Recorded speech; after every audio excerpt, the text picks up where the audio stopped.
Assalamualaikum warahmatullahi wabarakatuh. Perkenalkan, saya Muhammad Khairul Fadila dengan akhiran NIM 025. Di sini saya akan mempresentasikan hasil dari data mining saya.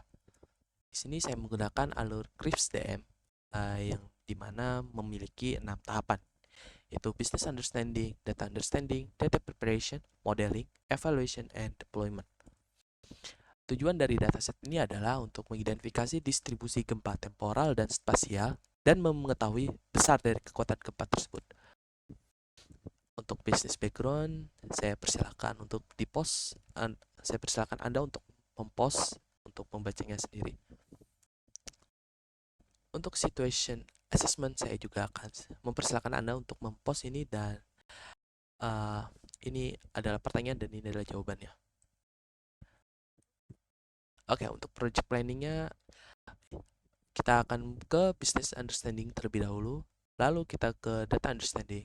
Selanjutnya adalah data preparation, modeling, deployment, and evaluation. Data set ini saya ambil dari website Kaggle dan dalam dataset ini memiliki 22 kolom.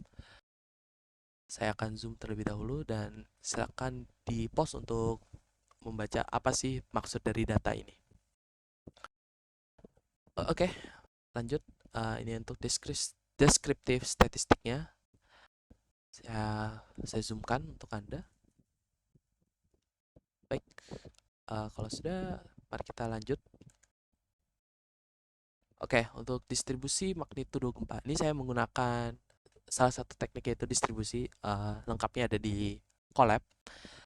Di sini dilihat bahwa gempa yang memiliki magnitudo kurang dari 5 itu sangat sering terjadi ya. Bahkan bisa hampir melebihi 8.000, kurang lebih 8.000. Oke, untuk data preparation. Di sini saya menggunakan check and handling dari missing values, outliers value, duplicated values, and inconsistent values. Bisa dilihat untuk di missing values, ini komen untuk mengecek banyak yang missing. Dan ini untuk melihat persentase dari data yang missing. Apabila lebih dari 70% miss data nulnya, kita hapus menggunakan drop, dan untuk yang kurang dari 70% kita gunakan yang namanya imputasi. Ini adalah hasil dari data yang telah dilakukan handling. Untuk outliners sama. Namun kalau di outliners ini data yang dihapus merupakan data yang memiliki persentase di bawah sama dengan 10%. Jadi di atasnya itu kita lakukan imputasi dan sisanya itu kita bisa hapus saja. Kita bisa melakukan imputasi. Mohon maaf. Ada 4 kolom yang bisa kita hapus, yaitu depth, max, gap, and RMS. Dan yang sisanya ini yang memiliki data 0 itu tidak kita abaikan saja. Nah, setelah kita lakukan imputasi pada 4 kolom ini, didapatkan masih ada yang memiliki outliners, namun ini sudah di batas wajar karena mengingat ini data gempa. Oke, untuk duplicated values kita akan skip karena dalam data gempa itu tidak mungkin yang ada yang namanya duplicated. Oke, untuk inconsistent values. Di sini kita kan menganalisis gempa bumi, namun ada di sini tipenya nuclear explosion. Ini sangat-sangat tidak relevan ya. Memang meskipun menimbulkan gempa, namun ini tidak tidak kita hitung karena ini bukan dari gempa bumi alami. Jadi kita hapus. Oke, untuk modeling di sini saya menggunakan random forest regression dan XGBoost. Oke, mari kita langsung ke collab-nya, dan ini adalah hasil dari collab-nya. Jadi kita untuk data yang untuk di learning ini kita hilangkan dulu ini make time, place, type, status, and make type group. Ini tidak relevan karena bukan data. Ini adalah data string ya. Jadi kita hapuskan saja dulu karena ini nggak relevan. Oke. Nah, Kecuali untuk data mic, karena data mic ini adalah data yang akan kita targetkan untuk diprediksi. Jadi kita kita lakukan running comment ini dan kita menggunakan rasio 80-20 karena data memiliki baris lebih dari 1000. Kita runningkan comment ini, lalu kita build and train model. Nah, ini adalah build train model untuk random forest regressor dan ini adalah untuk XGBoost. Nah, setelah kita training modelnya, kita prediksi untuk datanya.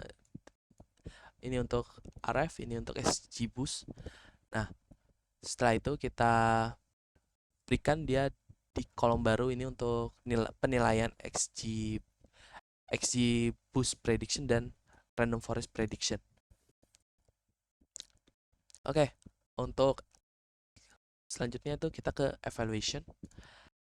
Kita mending lanjut lagi, kita ke sini, kita impor pustakanya. Nah, di sini bisa dilihat bahwa random forest regressor memiliki keunggulan dari empat ini: mean absolute error, mean squared error, NP squared error, dan mean absolute percentage error. Jadi bisa disimpulkan bahwa algoritma random forest regressor di sini memiliki keunggulan dalam dataset ini.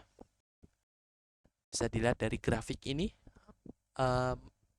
meskipun alur dari 5 voltnya ini kurang lebih sama, namun random forest ini terhitung lebih stabil daripada XGBoost.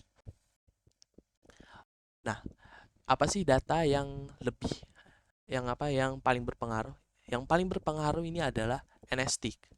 Sebenarnya cukup wajar karena NST ini adalah stasiun yang mencatat stasiun yang mencatat data gempa bumi ini. Jadi tidak mungkin dong hanya satu stasiun. Pasti ada puluhan bahkan ratusan. Oke, apabila kita lakukan Turing hyperparameter, data yang sebelumnya memiliki akurasi sebesar 50,9% bisa kita naikkan menjadi 52%. Oke, untuk deployment. Kita lanjut ke deployment. Oke, kita lanjut aja ya. Di sini deployment ini untuk Fast API ya. Kita lihat untuk predict. Kita coba try. Misal untuk longitude-nya 22 dan longitude-nya misalkan 34. Depth-nya depth itu untuk kedalaman gempa itu misalkan 20. Depth error kita biarkan 0. Distance from Tokyo ini kita set 10 km. False. Untuk ini kalian bisa cek saja Google Colab saya untuk penjelasan lebih lanjutnya. False, false, false, dan false. Execute. Nah, keluar untuk prediksi ini adalah 4,9. Nah, namun kita coba lihat dulu untuk dashboardnya. Untuk kalian yang ingin mencek, silakan kunjungi ini. Nah, di sini juga bisa Anda ini ya. Nah, mayoritas gempa terjadi di sekitar Tokyo ya. Di laut di sini, karena dulu di sini ada gempa besar yang menyebabkan puluhan ribu orang meninggal dunia. Jadi dengan adanya dataset ini diharapkan untuk bisalah untuk korban-korban